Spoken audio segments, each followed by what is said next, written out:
Hello and welcome guys. Today in this video I will show you how to fix device or resource DNS server is not responding on Windows 10 or 11. So firstly click on start. Now here guys click on settings. Now guys in this list you have to click on network and internet. Now advanced network settings. Now scroll down and here is the option network reset.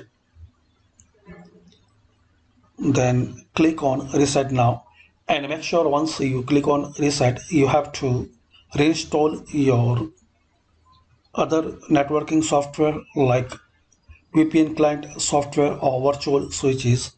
And also guys, you have to re-enter your Ethernet or Wi-Fi password. So to resolve this issue, just click on reset, and once you reset, restart your PC. So hopefully guys, using these simple and easy steps we can fix and we can resolve device or resource DNS server is not responding on Windows 10 or 11.